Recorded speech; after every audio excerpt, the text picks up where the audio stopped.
Welcome to the Great Novels of the 22nd Century Reading Group, sponsored by Left Bank Books and attended by great people. Um, we are doing Norstrilia by Cordwainer Smith, which is his only novel. Most of his reputation is based on short fiction. He occupies a very peculiar position in the field, neither new wave nor mainstream, just this sort of odd thing on the fringes that has a huge impact going forward. And our guest speaker tonight is Richard Chwedyk. I believe I'm pronouncing that correctly. Oh, you did? Yeah, perfectly. Who wrote the introduction to the most recent edition of Norstrilia. I will let Richard say a little bit about himself, and then we'll get the ball rolling. Okay. I am at basis, at rock bottom, a writer who's gotten hauled into the newspaper business and now into teaching. I've been at Columbia College 15 years, uh, initially teaching science fiction writing. And somewhere or other along the way, college students, undergraduates, have decided they know everything there is to know about science fiction and stopped signing up for the course. And I was switched over to teaching fantasy writing, uh, basic fiction writing, and Tolkien, of all people. Again, it was another one of these pandemic promotions. The Tolkien professor, who was a real hobbit. He just hated technology and that. Once the pandemic said we'll be all teaching remotely and that. So I'm 80 years old. I have a book I want to write. And the next thing I knew, I was teaching Tolkien. I told them I hadn't read Tolkien since Ronald Reagan was in office. And so I've been doing that. In my writing, I'm probably best known for working on a number of stories about these little creatures called sores. Bronte's egg won a nebula. It was also nominated for Hugo, and the first of the source stories, The Measure of All Things, was shortlisted for Sturgeon Award. Um, and if I, ever find, time where I'm not reading students' work, not the folks' works, I may be able to finish a few more Sore novellas before, I move on to the Grey Havens. That's as much as that's as much as you need to know right now. Okay. Um, so let me start by asking right up, how did you get the gig to write the introduction to this? I gather, like Corwin Smith. How on earth did Shahid Mahmood decide? Oh, Rich, could you write a new introduction to Australia? Um, yeah, I have been reviewing. I had been reviewing books on Galaxy's Edge. Uh, was coming out as a magazine, as a bi-monthly, and when uh, Shahid and the whole Kasich operations started to shift around again. Shahid started asking me, would you like to write an introduction to this book? Would you like to write an introduction to that book? He was reissuing a number of things, and it gave me an opportunity to go back and read Robert Heinlein's Double Star. And of all books, Robert Heinlein's Friday. And sitting there saying, well, okay, can you write, you know, um, a couple thousand words about this book? Uh,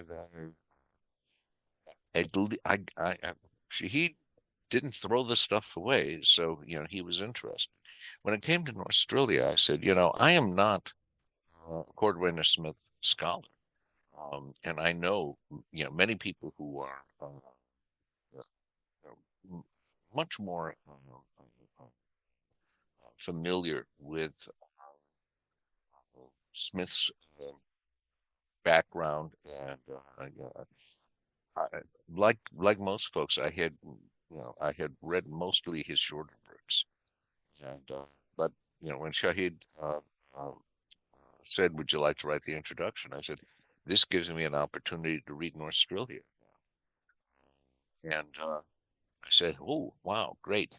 Uh, and I read it, um, and like most of us, when there's a 10, 15, 20-year span between the first time you read a book and the second time you read a book, you, you discover all sorts of things that you didn't on the first reading. I had read Norstrilia when I hadn't even gotten through maybe half of his short fiction, and I said, okay, I'm not a scholar, I'm not this, I'm not that. Um, all I can say in the introduction is, if you haven't read this before, you're in for a treat. And the second thing was, if you have read Australia before, your reading of it now, you may find out that it's a book that has blossomed over the years.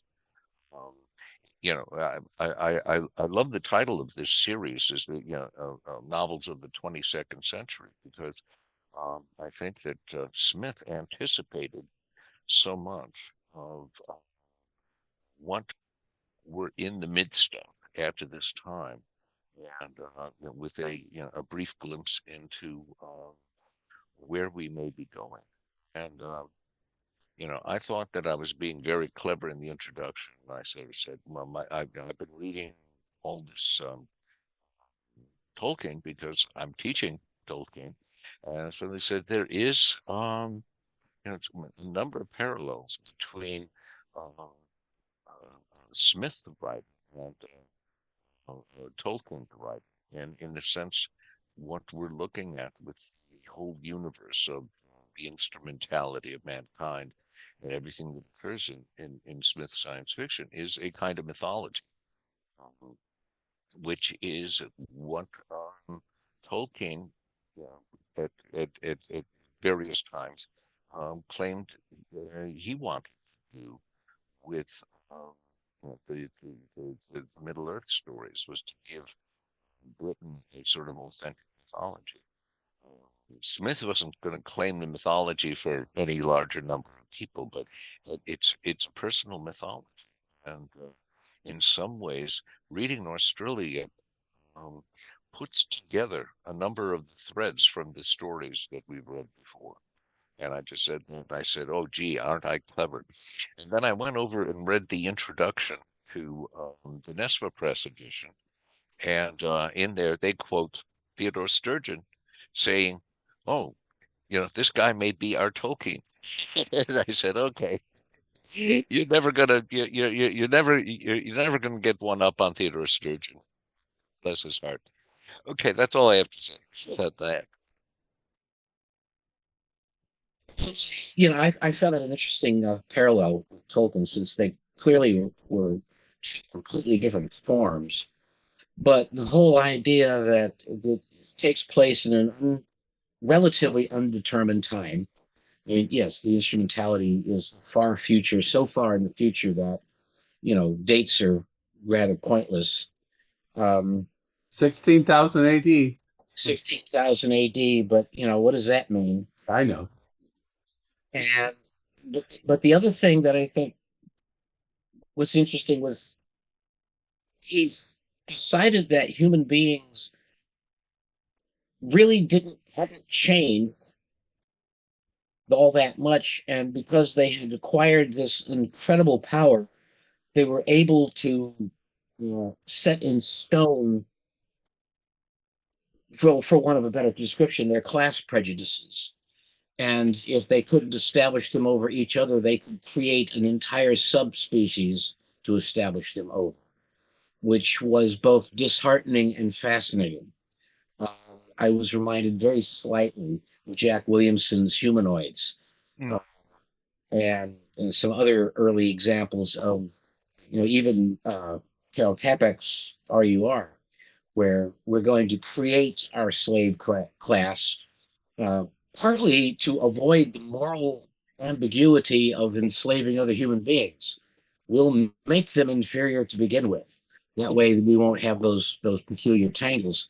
And it seems like what he then did was write a series of stories to completely subvert that situation. Yeah, I, I, I think that the existence of the under people in Smith's books is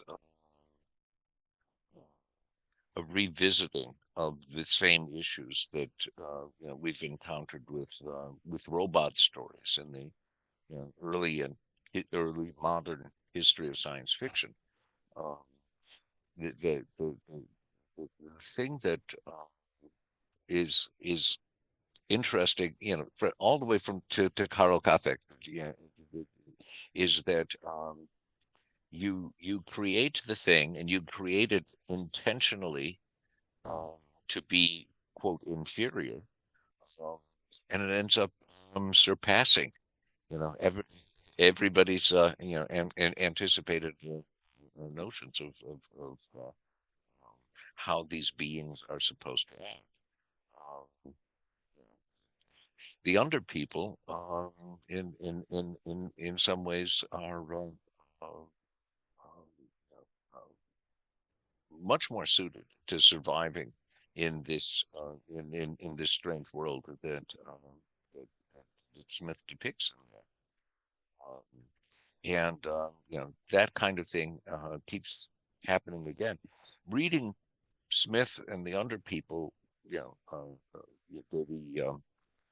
the Dead Lady of Clowntown, and the Ballad of Lost Camel, and a number of of Smith's quote shorter works, even though some of them were pretty long shorter works.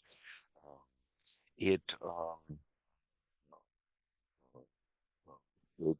it, it makes me think of all of the sort of paranoid remarks that are being made now about AI, and say, well, if you think AI is going to be a problem because it's, you know, we, we know these are large language models. We're not near AI yet. Everybody is so worried. Oh, gee, they're going to take over. Like, why are they going to take over? Why would they want to take over? And simply because these beings are sort of made in, you know, half humanoid forms. They're fashioned from animals, given certain human characteristics. Um, why would they be interested in rebelling? Uh, and rebelling against what? And how would they do so? But that's always, not always, but pretty close. The first assumptions that anybody has is when once you have created some artificial, quote artificial, some created life form, uh, that uh, once it gets smart enough uh, to equal or surpass human beings, they're going to want to take over. Um, is that guilt left over from the colonial eras and from a large part of human history where we're pretty good at and enslaving people, and so we just expect them to act like we would. Um, but that isn't necessarily the case. It isn't necessarily the first assumption you make.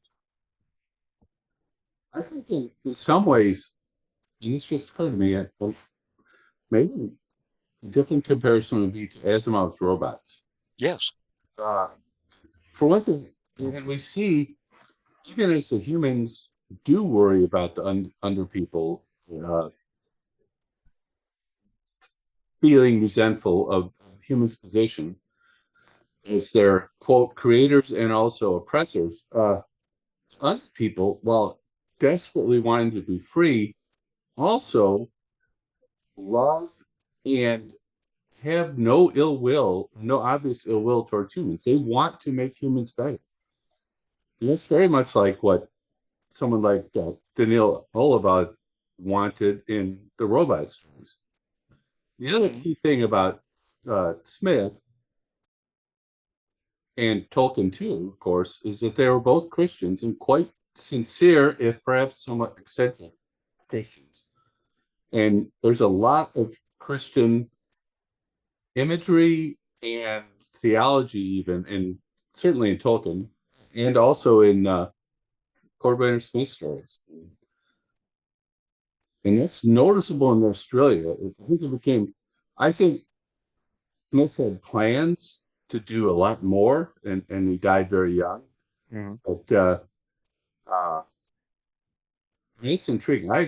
I've been rereading Smith over the last few years, and as you pointed out, he was a great writer when I read him as a teenager. But reading him now, he really has blossomed. I mean, he's a remarkable writer. So I've written, about Norstrilia, about Scanners Live in Vain. I'm going to write more. He's it, it's it, he's sui generis. He's not like any other writer, and he has had influence, significant influence, but no one has ever been like him since then either. I think, and uh,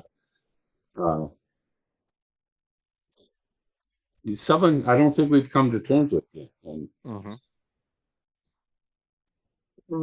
Yeah, he's sort of like I hesitate to use this because the object makes it sound, but he's one of I was going to say he was one of science fiction's great secret weapons.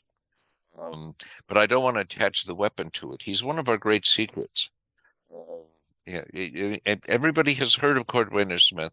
There's a smaller number of people who have read Scanners Live in Vain, one of the most anthologized stories, certainly probably his most anthologized story. Um, but whether or not they have read Alpha Ralph Boulevard or Mother Hitton's Little Kittens, um, or some of the stories that uh, on your initial level, it seems like okay, this is it's sort of weird, but it's straightforward in its storytelling, in its approach, um, but has all sorts of hidden depths and nuances that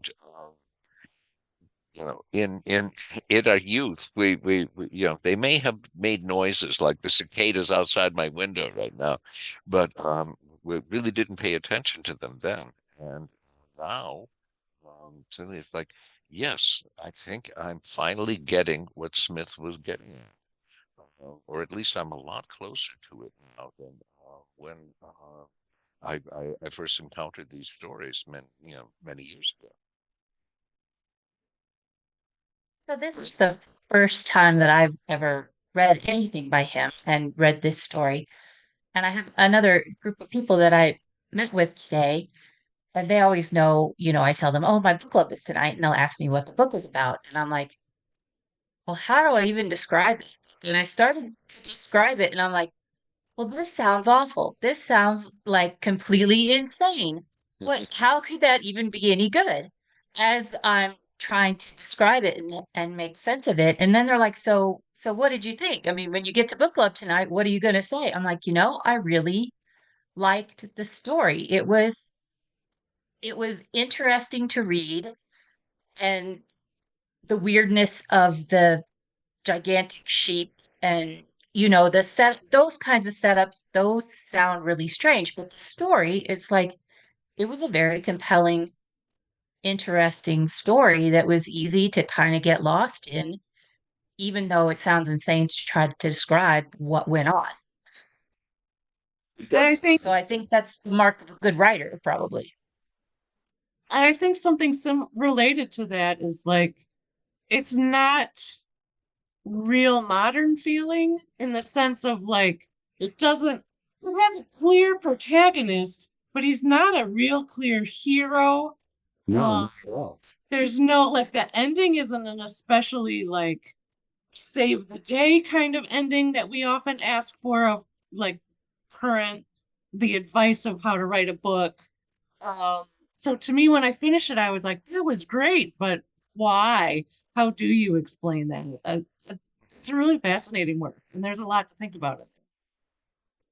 I do suggest reading both The Battle of Los Camel, which is another one of his greatest stories, and Alfalfa Boulevard, which is an astonishing story. And this novel is not a sequel, but it is set shortly after both those stories, and it shares characters with them, and it gives context, especially for Kamel. Mm-hmm.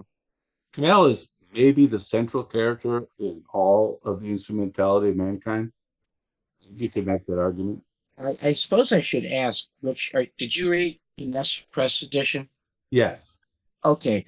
Because in the Kasich reissue, that's the first story, is the Battle of Lost Camel. Yeah. I don't know if that's in the, it's not in the Nessa one. Nessa Press is just the novel plus some supporting material, including Yeah, Very some old. variant Okay. text in the back, from So- its history.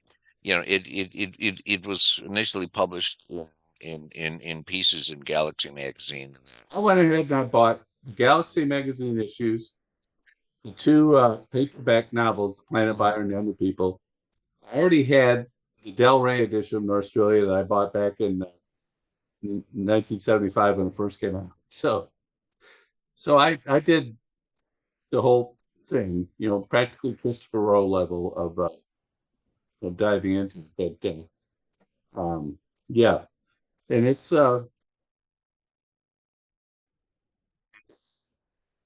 right. In Australia, right? People claim it should be pronounced Norstrilia, like you're from Australia. Yeah. But it's an important novel and it's really cool in its way. But his short fiction, there's some peaks of his short fiction they're hard to classify because they're not like anything else, but they're remarkable. And Well, read The Battle of Las Camel and read Alfalfa Boulevard. So the Nest Suppressive Cordwainer Smith is 2 volumes. One is Yeah. The Rediscovery of Man, and that's Yeah. everything that's not Australia and then Norstrilia. So that's why including the story that Harlan Ellison held on to for years. And I remember I was at Con Francisco, and Harlan Ellison announced at this special event that he was going down to the dealer's room to punch Tony Lewis in the face for taking that story without his, without his express permission. Seth Harlan had any rights to that story. Not really. Well, no. He had none at all. He had a 2-year window to publish it after he bought it. That's what contracts are like.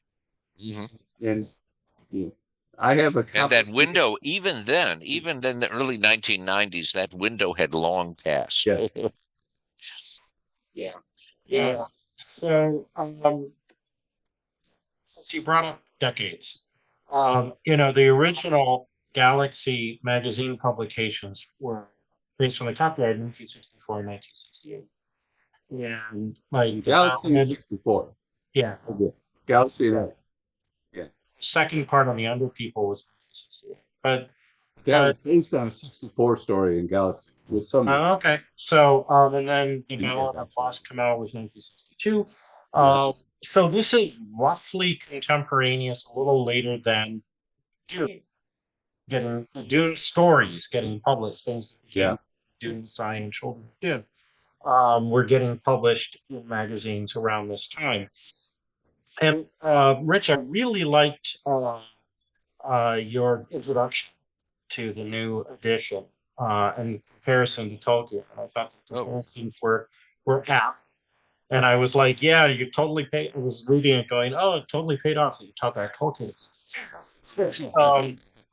Well, if I can just throw in just, as you read through Norstrilia, if you have read the short stories, and suddenly it's like, oh, look, there's Kamel is coming in. Oh, here's this reference to Mother Hitton.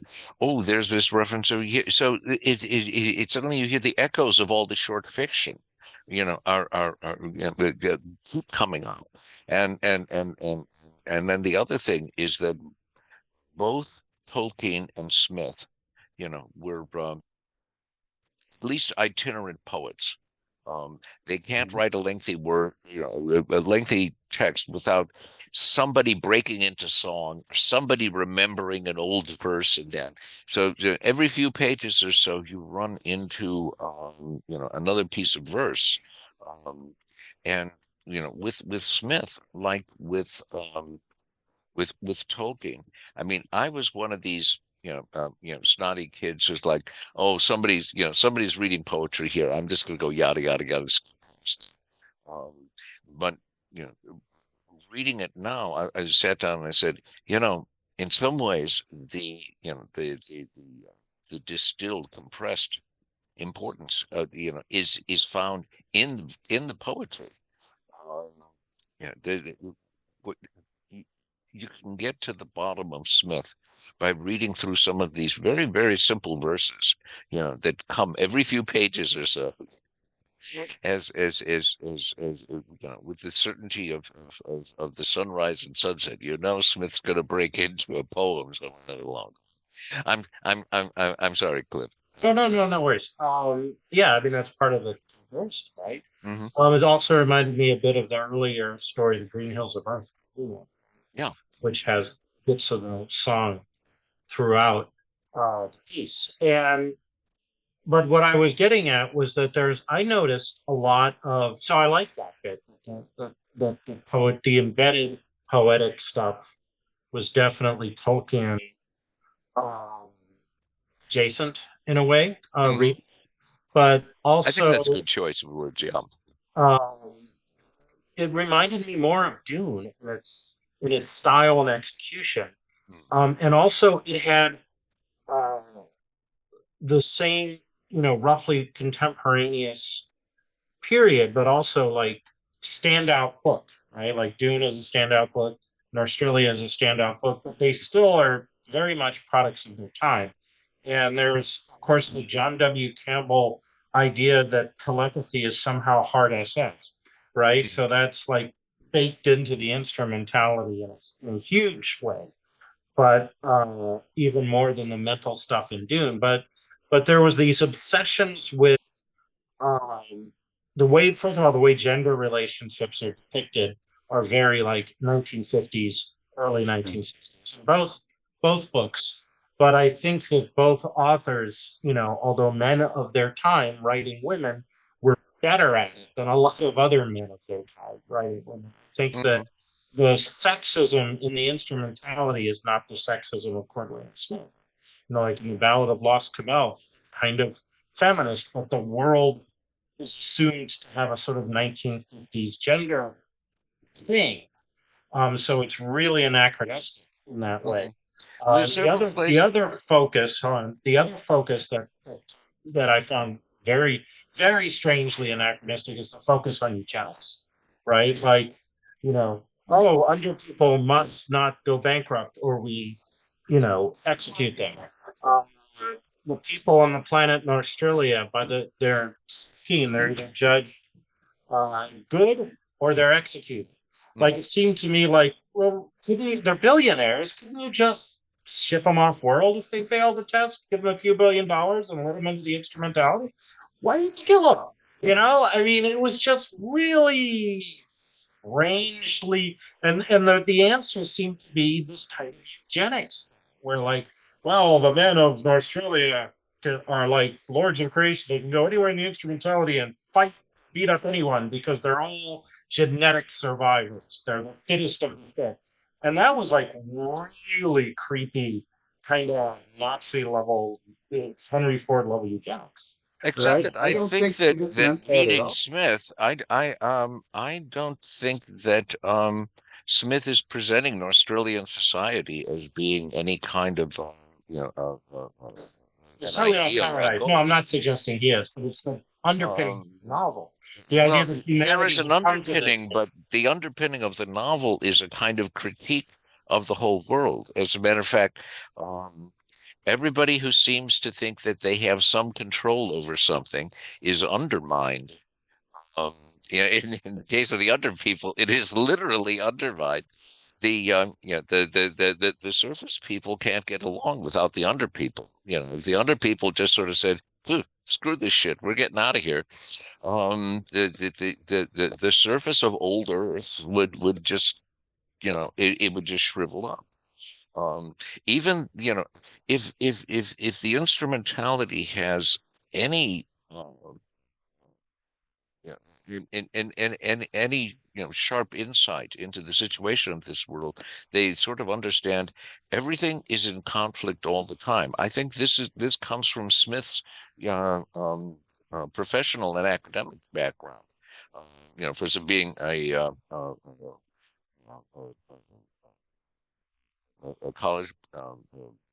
college professor. Yeah, go to any college and you'll see what conflict and is like. But his specializations in Asian culture, and that he was also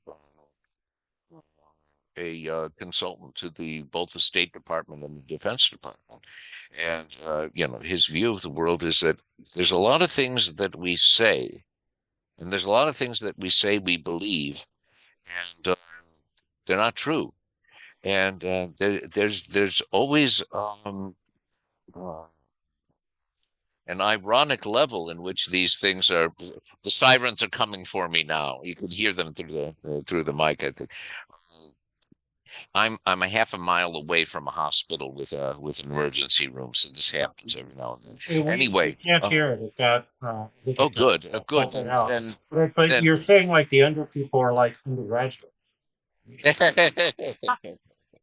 Yes, because they know that they're better than they're better than their professors.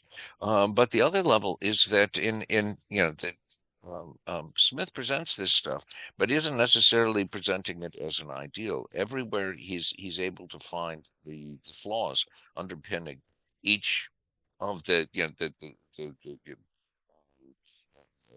Vomak is doing his experiments on Mars. Okay. Instrumentality is doing this, and this. And they think that they've got a modicum of control, but they really don't, because there's something else you find in another chapter, in another area, um, which seems to subvert their opinion of this. Um, a few of them, like Lord Justicost, is one of these characters who's sort of like, yeah, I know everything is going to hell all the time. We're going to just keep juggling. Um, and hope we don't drop the ball. But there is nothing intrinsic about what we're doing that means that, in essence, we're better than anybody else outside of us saying we're better than anybody else. That's why we're the instrumentality. Uh, Smith is in this case, and he's using this in his narrative voice in some ways, is a lot wiser than his characters.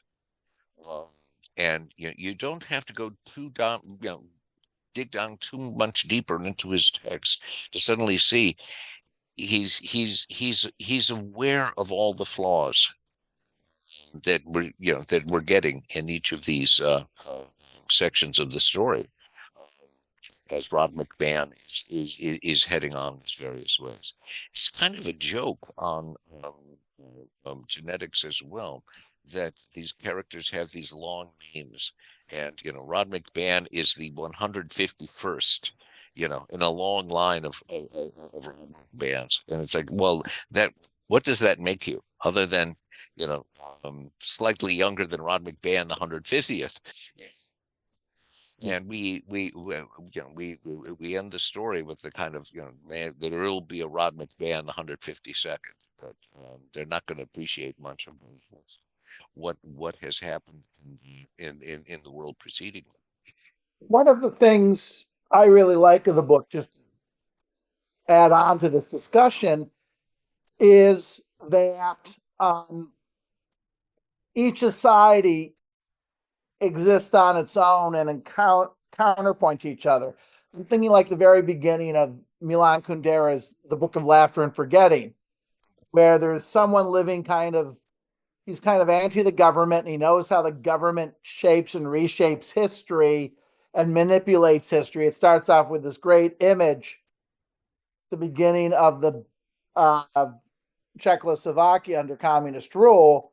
And then we find out that one person who was one of the great founders was later found guilty of some crime against the state, and he's airbrushed out of the picture. But the first thing this guy does, we're on his side, yay, he's against all these people. And the first thing this guy does is he wants to get back old love letters from someone so no one knows he went out with this woman once, because he wants that erased from his history. And Kundera constantly takes the people we think we're going to heroize because they've got the right views, and he constantly undermines them. A lot of contemporary science fiction is didactic in the sense that you know which are the good civilizations and which are the bad civilizations. And that's not the case here. There's civilizations that work by certain precepts. So yeah, you have the eugenics of this. Let's get rid of everyone who can't fit in. And he lets you, as the reader, knowing that Rod is about to be wiped out, knowing that they've been wiping out hundreds of people. And while people in Norstrilia aren't horrified, he allows us to be horrified. He doesn't feel the need to constantly be in there as the judge and arbiter. He's counting on the reader to engage with him and get that that's an issue. He's not being didactic the way a lot of science fiction can be in that way. He's just setting up different things and letting us deal with the consequences. So that goes to the things, Richard, you were talking about, of how everyone's doing that. In relationship to Dune, whatever it has with Dune in terms of world building, I can't read Dune right now. It's just not well written. And its portrait of certain characters is just too ham-fisted, where this is just, I'm enjoying the writing. I'm enjoying this kind of ironic, slightly folktale voice. And I'm enjoying the way he's more than willing to step back, explain things quickly, because he's not close. It's not writing close third where you can't do that. Then you have characters thinking about things that they all know about. But he just gives it like a storyteller, as if this is another 500 years later and these things have to be explained. Yeah. Yeah, Smith is sort of, I mean, his narrative voice goes back, earlier in the history of the novel, to the kinds of voices that people like Fielding and Cervantes used. Says, I know the whole story, and now I'm going to, confide it to you, but there's just a little twist in his smile there. I mean, look, the first sentence of the novel, the story is simple. Anytime a novelist starts a book saying the story is simple, you know it's not going to be simple. But he also is telling you this because in some way he's confiding in you. It's like, I think you are going to understand, what is working and what's not working in all of these various societies. And it sort of boils down to the same kind of things that you encountered in Alpha Ralpha Boulevard, when Paul in that story sort of says, what is he's asked Mel, why, why are you helping me? Why are the under people helping me? They're the people who will injure birds, and do so, and then there were the people who will not, who will help them. And he says, "Is it just that simple? You're nice and merciful in that." And there's some pull throughout there. There's a page, there's a long speech in there where the one of the big, important people amongst the under people. Takes 2 pages to say it, but pretty much says, you know, be nice, like Kurt Vonnegut. It all boils down. Um, but throughout the telling of the story, it's like Smith is communicating with us on a level that I think most of the characters in the novel probably could not communicate to each other. Um, and I think that's one of the really fascinating things. Why this is like, hey, yeah, this is a 22nd century novel. If I think this is a hot shit book here in the year 2024, just wait till what my great grandchildren will probably think of this book. They may have a better perspective on it than I ever will. And that's an extraordinary thing to find in any writer. But it's the kind of thing that I think drew us to science fiction in the first place.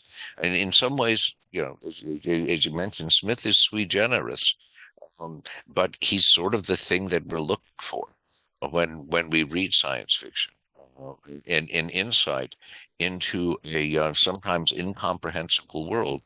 And to some degree, Smith says, yes, I'll explain it all to you. And then you say, but it's still incomprehensible. Uh, and it's like, yeah, that's the point.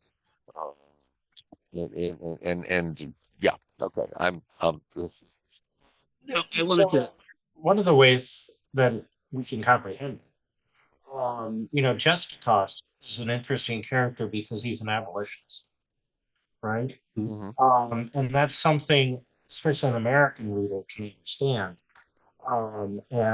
Back in the 1960s, the 1860s were kind of fought in the mind, I think, because it was the centennial war. People of a certain who were a certain age in the early 1960s would have known Civil War veterans in their youth, right? Really young. They were pretty old.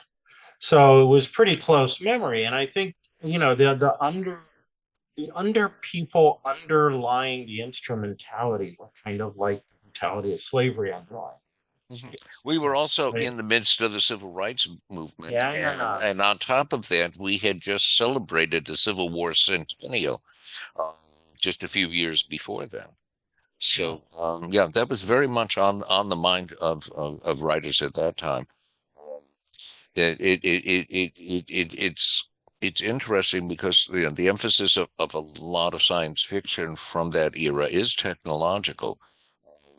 You're bringing up Frank Herbert, and Dune reminds me that if even where we find the novel wanting the focus on the environment of Arrakis, and how that determines the behavior of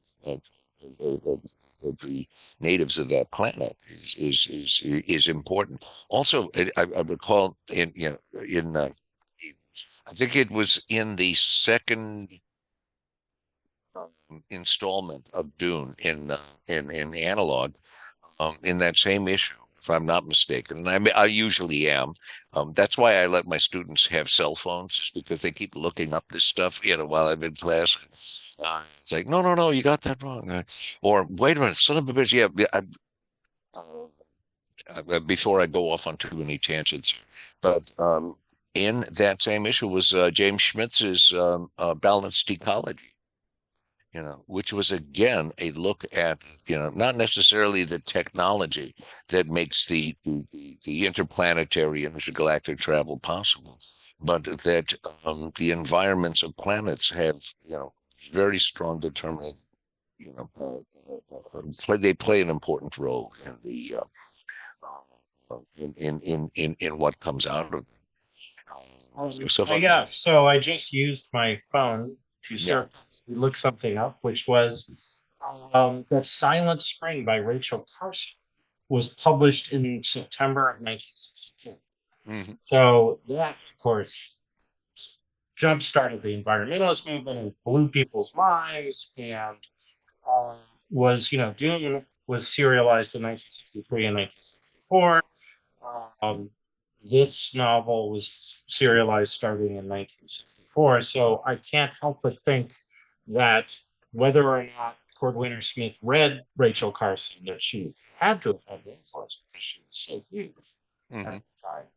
And Oh yeah, yeah. just so you feel There's some better, Rich. convergence of interest. It's sort of like the stars are right, to quote H.P. Lovecraft. So you feel better, Rich.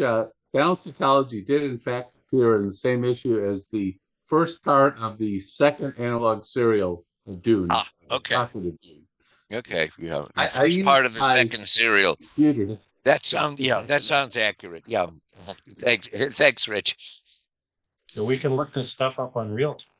Yeah. We're having to send our under people off to the library.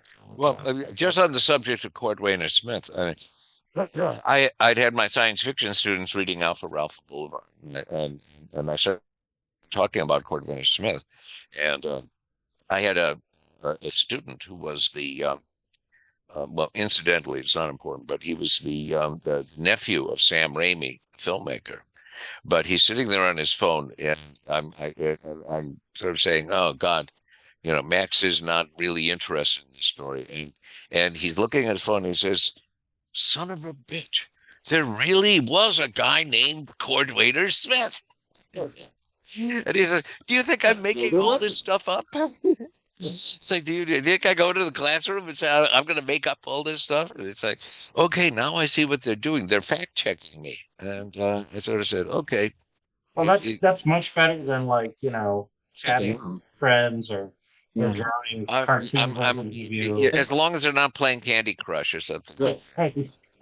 I've got to be able to beat Candy Crush. You've got to crush Candy Crush. You can't beat it. We will crush. We will crush it.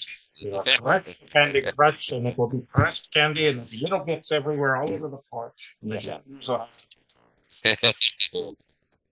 as they often. So as you are all talking about the under people and civil rights movement and moving ahead and like fear of the other and how this impacts politics within the book here, and maybe kind of implying that we've moved on. I'm not sure that we have as much as we think we have, because if you think of the great replacement theory, great replacement scale, that's greatly influencing the politics that we have right now, which is this idea that the other people, the lesser than, are going to take over. And it seems more of a immediate fear than the kind of abstract fear of AI eventually taking over the world, robots, whatever, which we've kind of gotten used to. But it seems like that whole idea of some people are people and some people are other, we're not we're not over that. And it seems to be maybe Oh growing no, and I think instead of receding. I think that Smith's universe, in a sense of the way he has shaped it, underscores that because when we start talking about old Earth being like thousands of years back, and that a number of his stories begin as if he is telling the legends of long ago, which turn out to be our future. Um, there is you would think, oh, this is somehow a kind of strange illusion. We're so used to thinking of time in linear terms, and I think Smith's universe underscores the fact that our mythology, what what constitutes our mythology, is with us all the time. It was there 1,000 years ago. We will encounter it probably 1,000 years from now. Somewhere, sometime, someone is going to say there are only two kinds of beings in the world: those who count and those who don't. However, they determine this, whether it's electronic versus biological life, or whether it's you come from this continent rather than that continent, you come from this world or that world. and it's a struggle that will continue on because it's one that we bring with us in the same way that we bring our myths with us, throughout history. Yeah, I mean, I I'd think like it's to spot on. imagine that I'd like to imagine in the future, our science fictional future, that we do move beyond the idea of the other and the under people and the, whatever. But um, until we do, I think this book is going to remain relevant. And I think maybe that's part of why, it's 50 years plus old, Hmm. um, but it still strikes chords.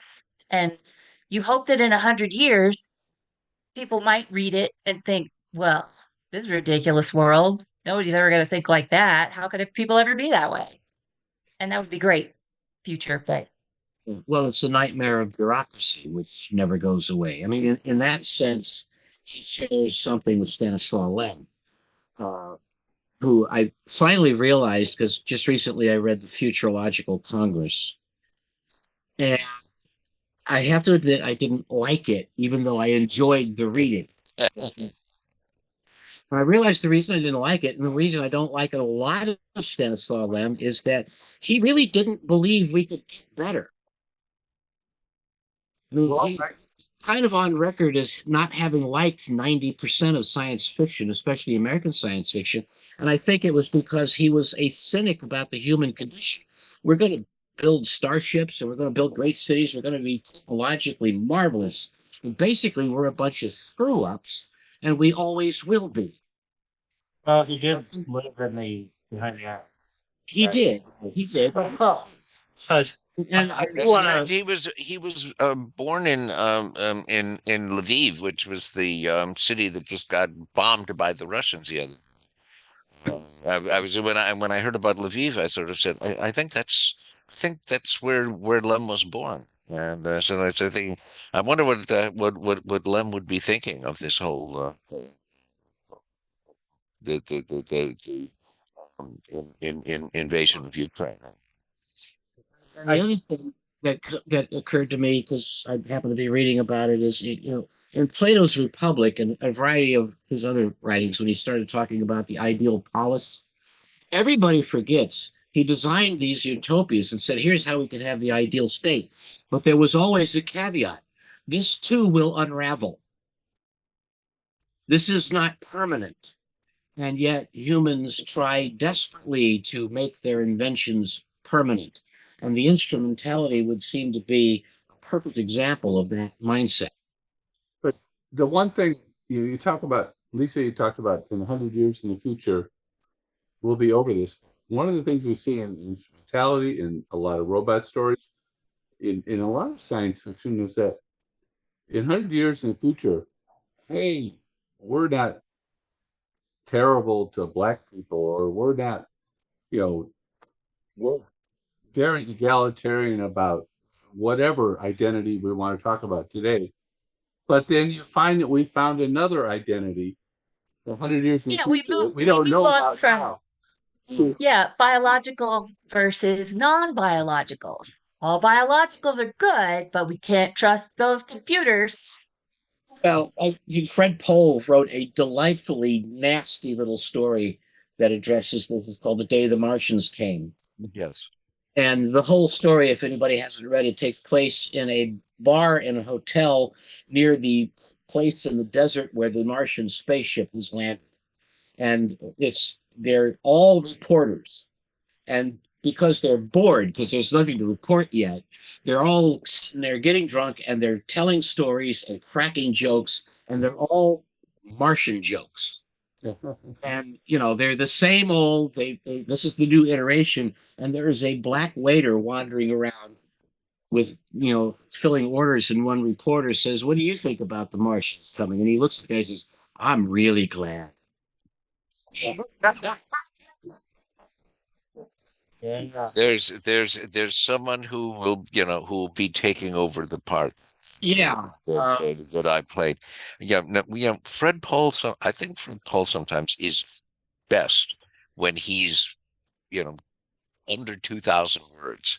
Day the Martians Came, or Day Million. Okay. Some of the most brilliant stuff that he wrote is also some of the shortest stories that he wrote. I was recalling that briefly, and then when I was reading Norstrilia, and when Rod gets to Old Earth, um, he's surgically transformed to look like a cat on person. But they've also built like 9 robots that look like Rod McMahon. And then there is Eleanor, the housekeeper, who is also made to look like Rod McMahon. The interesting thing is that when it seems like the robots and Eleanor are threatened, Rod is like, you know, don't I'm worried about Eleanor. She came along to have fun. I don't want her to end up getting killed and all. Um, and her threat later in the story is that she gets to be Rod McMahon, richest man in the world, and she's having a great time. And it casts a different perspective, at least for those times in the mid 1960s, for um, how the role is contained, sort of by the page. And Eleanor is the same underneath it. Package her as Rod McMahon, and she suddenly finds she has more freedom. Not only that, but what at an external level looks like a cisgender relationship in some ways, is more than a little sapphic. It's Eleanor who's inside the Rod McMahon part. Um, so that in some ways, even though it seems that the novel is working with conventional senses of sexuality from the mid 1960s, um, aspects of the story are also challenging. I'd like to add into that, like when I first read this, I read Ballad of Lost Smell first, and I was like, oh, okay, another guy from the 60s writing, and all he can think of about women is, oh, it'll be so liberating to be prostitutes. And I was like, I've read this already. But then when you really read the novel, obviously he's playing with those notions of liberation and oppression. And when you get into the under people and really see their society, they don't have much differentiation of male and female. They just are their class. And so it really seemed like he was challenging that in a very, very subtle way. But as I went through, it was like, this is amazing. It's really like it It didn't was feel at way so all. subtle that Yeah. in the 60s and early 70s, it went completely over our heads. But in reading it now, we're sort of Yes. discovering, gee, Smith is thinking a lot deeper about this stuff than we ever gave him credit for. Yeah. Yeah, like he was kind of pointing at it, and Yeah, I felt like that was also a part of that tie-in of the under people and playing with. suspect he may have read Simone de Beauvoir. Mm-hmm. All of that, all of the relations, including the gender relations and the romance relationships, are bureaucratically constrained. Mm-hmm. They are all done in service to the state, however that manifests. So it's not a question of the culture so much assigning roles as you will submit yourself to the dictates of the instrumentality, male, female, or whatever. And this is how this comes out. Now, when we're not looking, you do what you want, which is what the under people get to do as long as they're, not out in public with lords of the instrumentality. The whole thing is a send up of bureaucracy. And in that sense, I've been kind of wanting to bring this up because we read this out loud. I read this out loud to my partner, and which helped a great deal because I've always had some problem with Swift's prose style. As I'm reading it out loud, things will emerge when you do that. I kept thinking of Crouching Tiger, Hidden Dragon.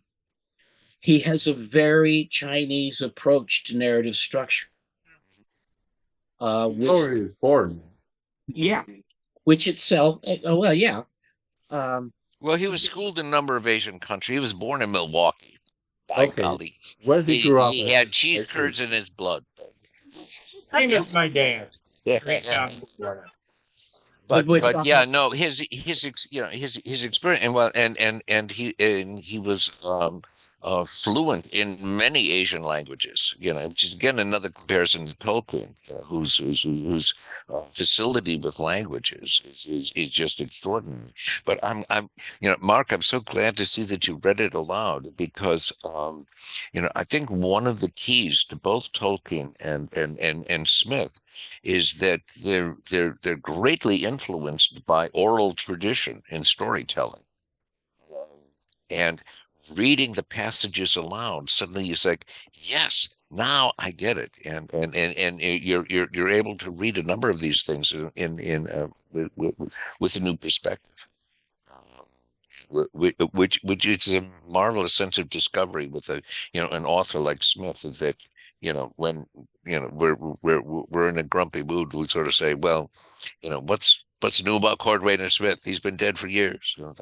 No, he's still talking to us. And reading the book aloud is a marvelous thing to do. Does Tolkien grow out of the oral tradition, or does he grow out of medieval literature? I find The medieval literature really starts with the oral tradition, and especially um, yeah, Tolkien he allegedly devoted 30 years to Beowulf. He did. He was supposed to turn on a translation of Beowulf, and every time they asked him, are you finished with that translation? He said, "Oh, still working on it. I've got to finish up this thing here, the Two Towers," and that. And most of his colleagues at Oxford were frustrated as hell. But but but Beowulf, especially again, if you take a good translation and read it aloud. And one of the things I do in the Tolkien class is we take about 4 or 5 different translations, done by different scholars, and read them aloud. And so that um, the heart of Tolkien, is the love and appreciation for the oral tradition, and it's really not too far away from what Smith is doing in his stories. See, for me, the thing is, Tolkien is hard to read out loud. Um, I've watched, there was, when the movies were coming out each year, Cleveland State University hosted a 2-day reading of the books. And I'd take students to that, and I'd end up reading it. And there were sentences that just were hard to parse when you read them. Where Smith feels to You me, should read it as nonfiction. I'm You just should read saying, on fairy stories. but I felt in terms of capturing smoothness of oral and just kind of reporting things in a way, he was a little closer to the Garcia Marquez of 100 Years of Solitude, where there's just kind of this deadpan relating of what people did. There's a certain amount of that. You should also try to read The Hobbit aloud, because I know Lord of the Rings is complex, and not only that, but he uses different approaches when he's working with different characters. The way he writes about the hobbits is very different from the way he writes about the Elvish culture, and you can sort of trace that in there. But there are passages at the end of Fellowship of the Ring, when yeah, Gandalf's first death scene, and then where his writing is just this combination of sound effects, of cadence, of a number of things that you would consider poetic qualities, all taking the prose. That's Tolkien, not Smith. Uh, but in a similar way, I think that Smith is drawn to a storytelling tradition that transcends most of what we get in Western culture. And then his way of naming things, again, is one of the things that's sort of beautiful and unique for us English-speaking readers here in the States. You know, a go captain. If you've got a go captain, you've got to have a stop captain.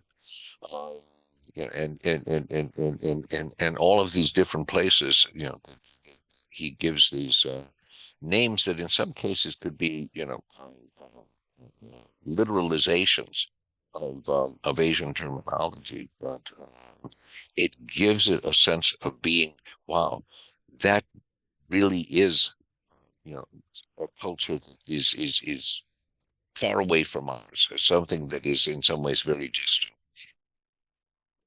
Oh, I have read The Hobbit to my older kids, and I'm currently reading The Lord of the Rings to them. And it's a lot of fun uh, out loud, especially because I get to like be all bombastic poetry or lyrical, depending on the poem.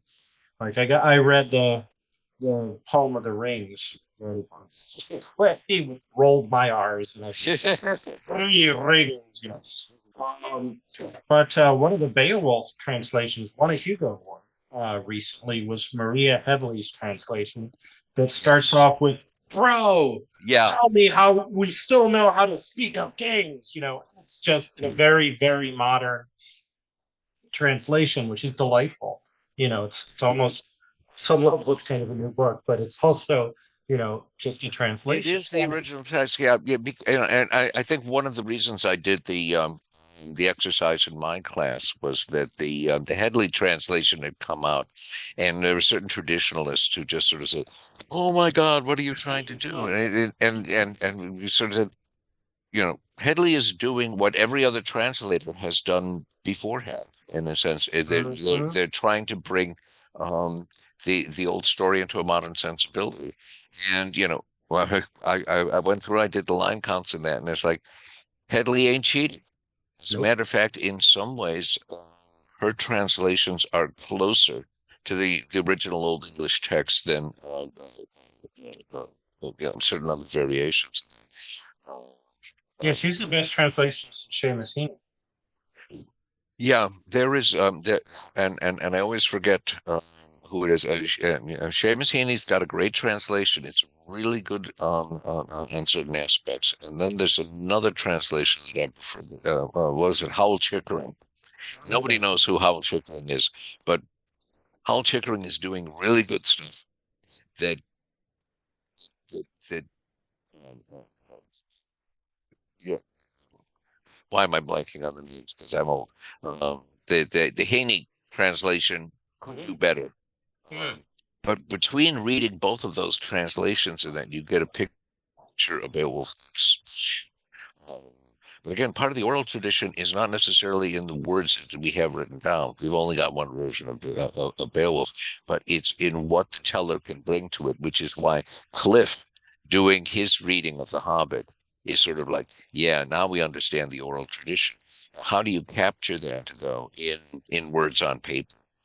Um, Yeah, so I think I mean this did read very orally. Like I think it's great, Mark, you and your partner read it to each other.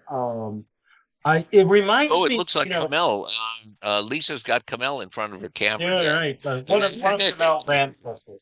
Anyway, uh, the one of the writers that I mean more than even than Tolkien or Herbert that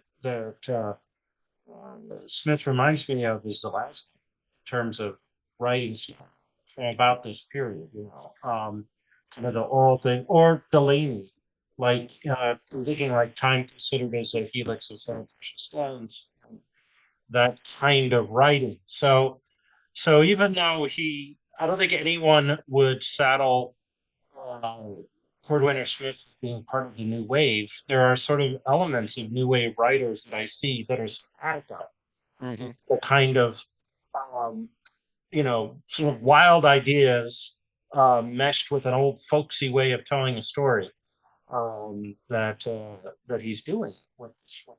I got to think Yeah, I about. think with each of those authors, they approach science fiction as saying, I do not have to follow anybody else's precedent. And that's one of the things that I like about science fiction is that this is my show, this is my future, and this is the way I'm going to tell this story. That was certainly true with the early Zelazny, short stories. Nobody wrote like Zelazny. Nobody wrote like Delaney, and nobody wrote like Smith. And it was it was one of the things that made it so wonderful to pick up an issue of Galaxy or Analog, is to, to find an author who in many respects doesn't just bring you to a different place, but finds a different way of showing it to us, a different perspective, different voice.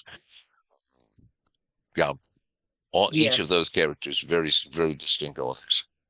Zelazny always struck me as the kind of writer that, the only person that I can think of that anything remotely like Zelazny in his approach to storytelling, Sabatino, where essentially he said, okay, here's what happened.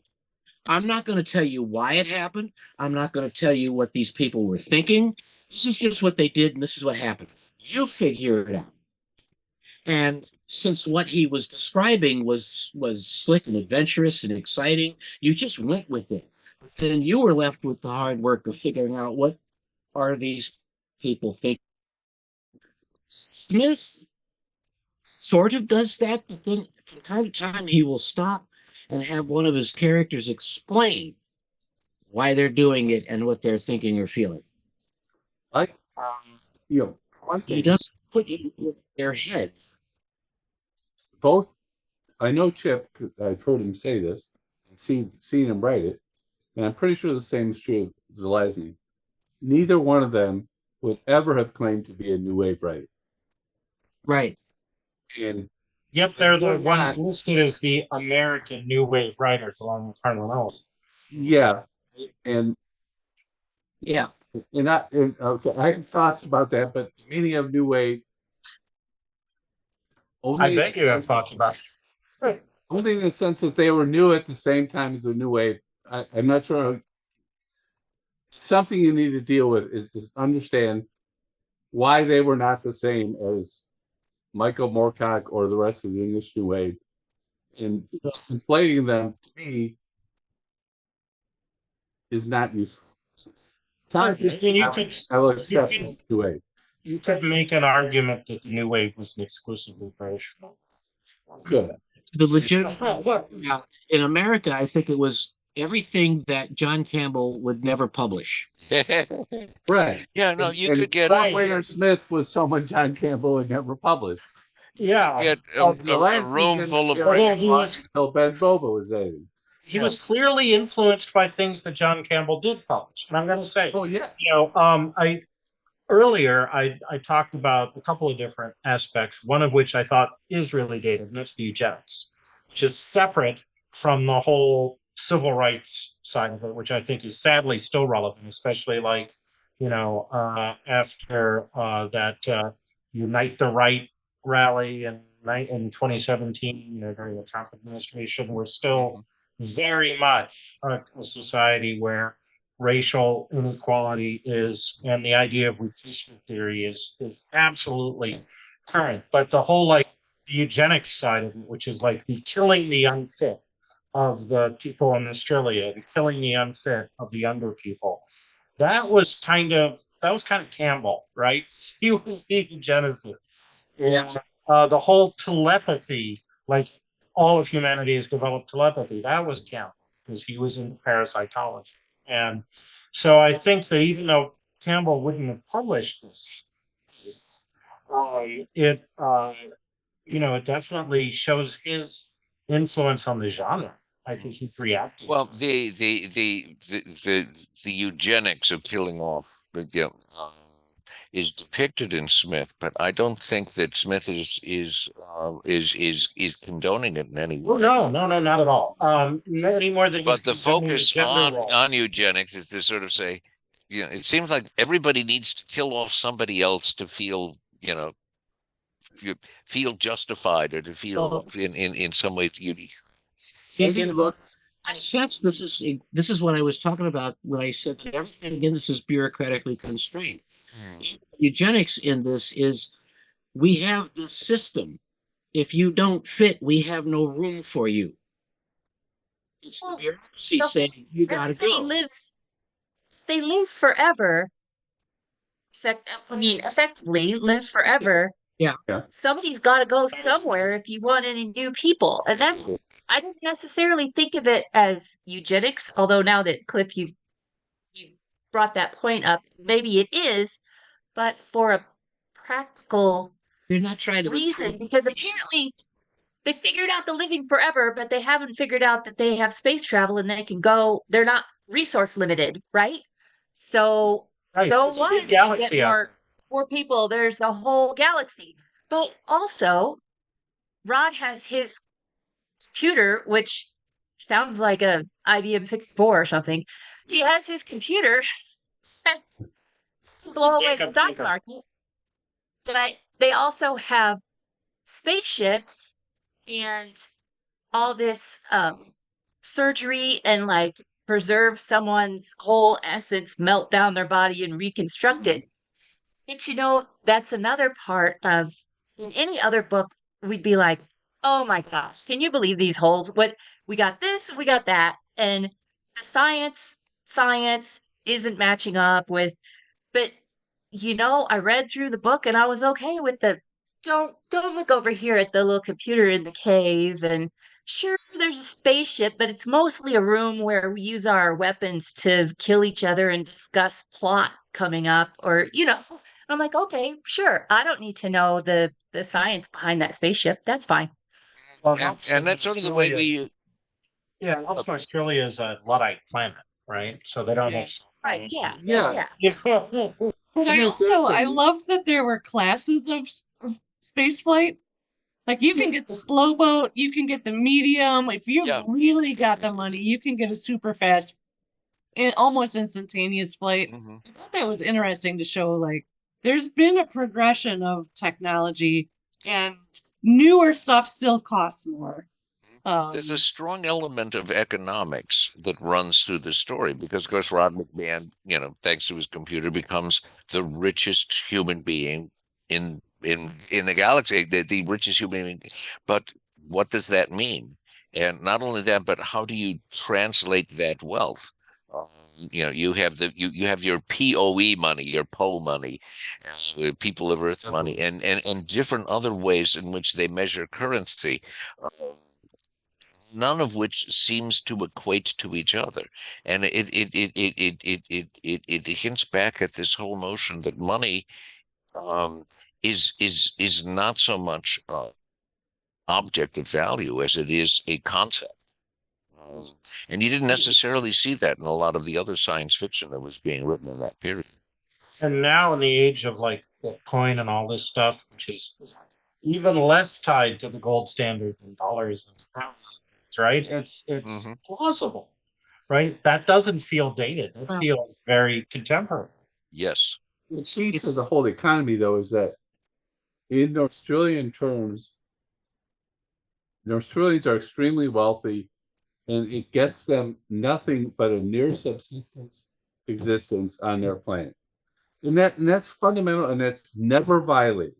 You can leave Australia, you cannot come back, except very unusual cases like rats. So that money means nothing, except you can mess with the economy of a place like Old Earth with it. But you cannot make yourself usefully rich in Australia. Yeah. And the whole thing about the whole eugenics, which I don't think of as eugenics, more is what, like Lisa was saying, you have several hundred-year lifespans and a planet that won't support many people, and they think of the worst possible way to deal with it. No, they won't let them go off to somewhere else in the galaxy. They'll just kill them after supposedly living a virtual life of luxury, mentally, whatever. But that is reinforced at the end. Rod has gone off. He has supposedly done these wonderful things. So he doesn't do them. Kamel does them. Kelly does them. Rod is not an actor. He is a person to be acted on or acted through. He comes back to Australia and nothing has changed. And when his children grow to become of age, and this is really crucial to the novel, I think. At the end of the novel, how does it end? Why did it have to be me? Hmm. That's really powerful, and that is telling you a truth about Australia that people have to accept. This is not a heroic ending where Rod has changed the world. He maybe has been an agent for an advancement on the point of the underpeople, which I believe is the fundamental story of the instrumentality of mankind, is the underpeople. But Rod himself, though he has potentially helped in some way under people's cause, nothing significant has changed in Australia. His own real life, he had his virtual life with Kamel, but his own real life is what it was at the beginning, more or less. Yeah. And that's key. That you have to deal with that, and you have to understand that that is not the heroic story that you expect from science fiction. Even though the outlines of the story seem to be heroic. Hmm. Yeah, Yeah. he sort of he uh, he goes on the hero's journey on a tourist class ticket. Actually, no, in some ways, Rod is is an instrument more than he is the active, the person who's determining which way to go. Um, and some people would say, "Oh, that's not successful story building." It's like, who says? Who made that law? He's the Uh, instrument of the instrument. yeah. That's why. When you teach this or when you read this, how do you think about teaching people to write contemporary stories today? Like, so much advice is follow the hero's journey, have a distinct climax and Oh, resolution. And even the I writing style we've talked about too is like, you could call some of this head hopping. There were times when he was telling us people's thoughts or feelings, one person's and then another's, back to back. mhm. It didn't bother me, and I don't think it would bother every reader, but as someone who analyzes that, I found it really curious. And I I'm find curious that how a you lot feel. of the conventional wisdom that we use in teaching writing is at best only partially, valid to the work which is being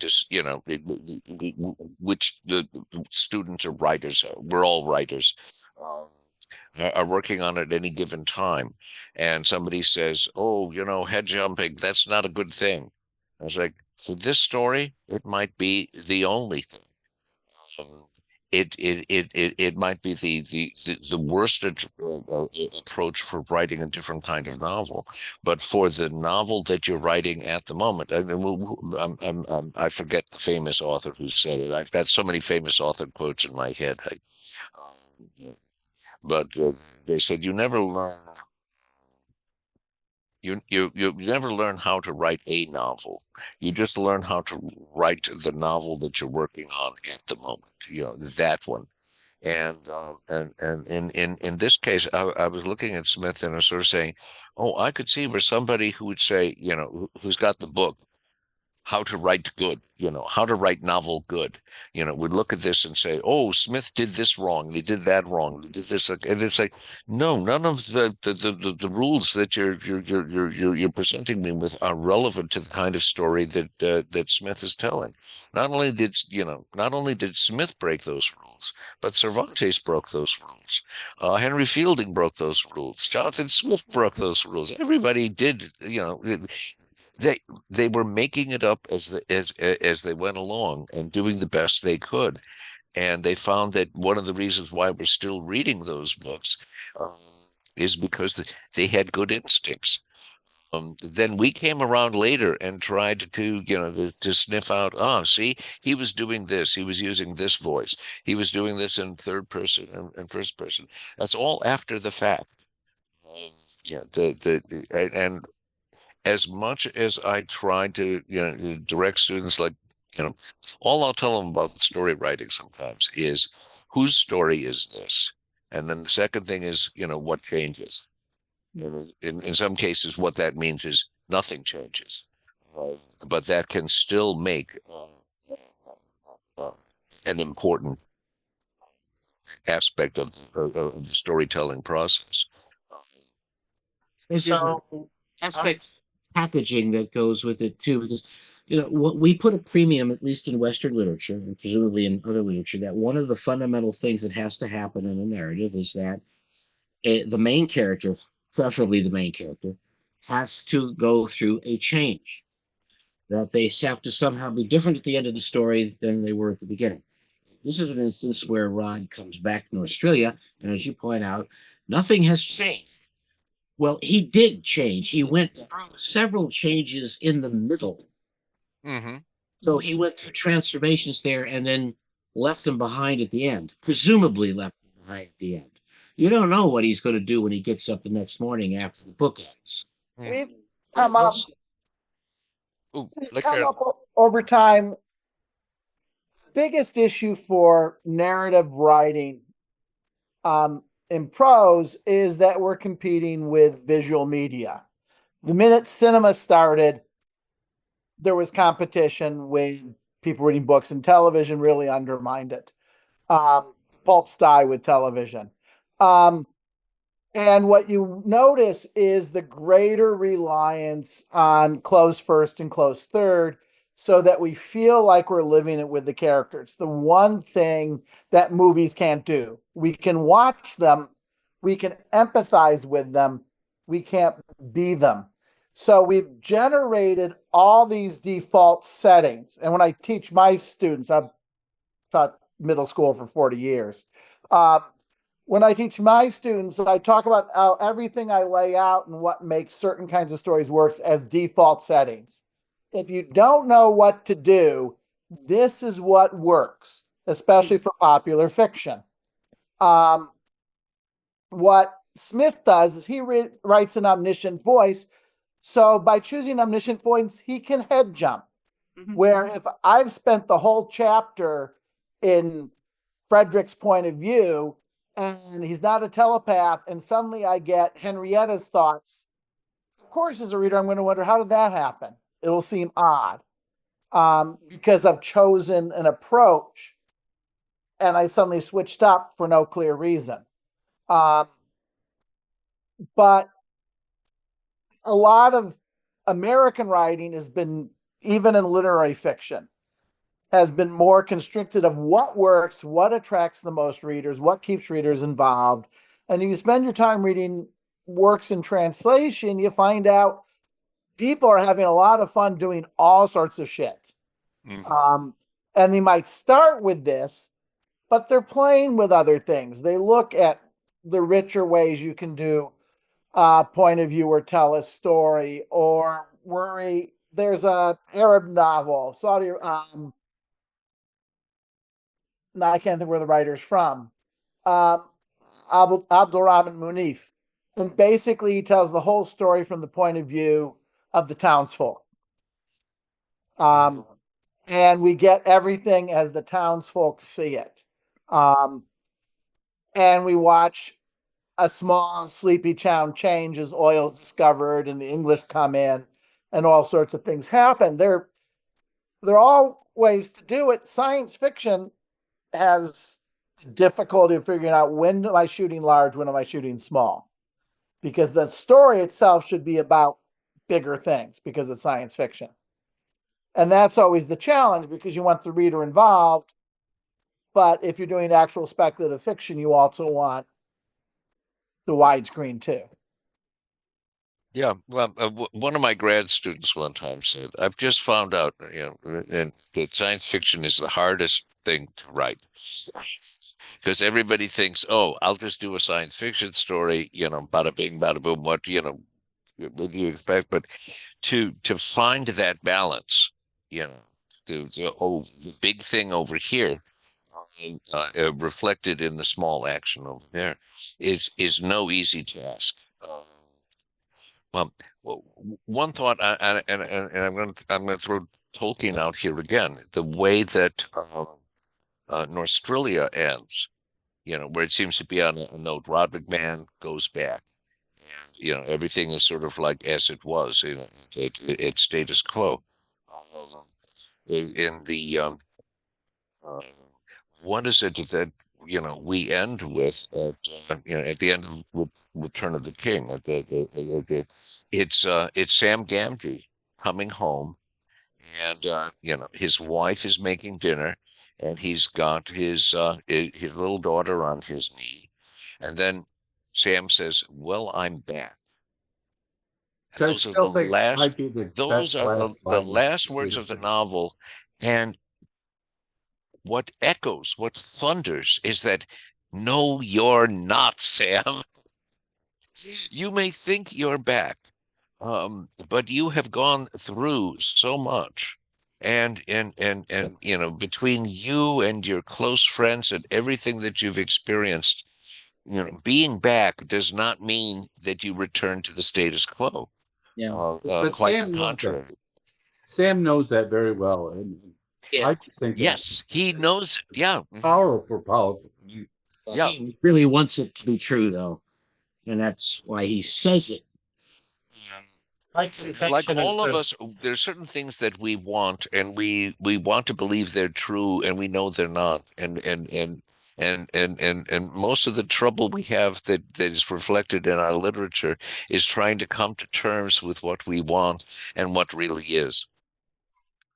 Sam did see the Oliphant, so He did see the elephant. He And did that see note, the we're at about an hour and a half. I don't want anybody to get too worn out. If seems like a good stopping point, kind of like to wrap it up. I want to thank Richard for coming in and joining us. It has been most enlightening. Thank you. Thank you very much. And, uh, and and thank you all. If the regulars would hang around for a minute after Richard leaves, we got a little bit of business to do. So on that note, I bid you good night. Okay, only one thing I want to say is I've been looking at Charlie Oberdorf and in the little box below me on my screen over here, and I wanted to say how much I like a number of the stories of yours that I've read. Oh, okay, thank you very much. Good writer. Because I'm always running into your stories in magazines and in various places, and as soon as I see it now, I say, "Oh, this magazine's got Oberdorf in there. I'm gonna buy that one." Thanks. I'm retired now, so I can actually start writing more. Hooray, hooray. Because that's the thing that's held over my head, teaching 6 semester hours, and then somehow or another I'm supposed to even, like write stories. Oh, come on. I was gonna suggest that Charlie did just retire. I ought to give you advice. Charlie's been telling us all about how he thought he was going to write all summer, and he hasn't been able to yet. No, I decided at the beginning of the summer that I wasn't going to write until after Labor Day. Okay. Though I did fix up a story to send it to Tom Canny last week. Okay. That Cool. sounds great. I've got a story and a poem coming up. Great. Next month. Yeah, I saw. I saw you mention that and posting of that. I have to, keep us posted on that. Because, hey, that latest. In the fantasy writing class, we were talking about science fiction westerns because we were also talking about fantasy and horror westerns. It was sort of like, everybody thought, oh, the western is dead. The western is dead, and it's sort of like, no, it's creeping in through some of the other categories in that. So where you wouldn't necessarily have a bang. Dark Tower helped inspire a lot of the stuff that's coming now, and we're getting some even more interesting, versions of this kind of thing through the other imaginative literature. I sort of guessed we'd have horror westerns, but the science fiction westerns, the stuff that David Boop's been putting out in the last two. That's great stuff. I've been having a lot of fun. I've been having so much fun reading that stuff. Okay. Yeah. So I'll Walter let John you. Williams wrote one recently in the latest Hiding on Darksmith, which is wonderful, Oh, about cool. filming a western in space Ah. called Space Western. That's Walter John Williams. Yeah. I mean, Okay, I'm gonna look for that. the I'm latest gonna look for one. that. He's always good. Where Hiding was on it, Darksmith. Cliff? Yeah. Okay, well, thank you again for inviting me. This has been a blast. I really enjoyed it, and have a good evening. Take care. I'm gonna go off and have some leftover brisket sandwich. That sounds good. Well, good to see you, Read Rick. this, Thank you. hear this, and weep. Okay, take care now. Bye bye. Bye. Bye. Good to see you, Bye. Rich.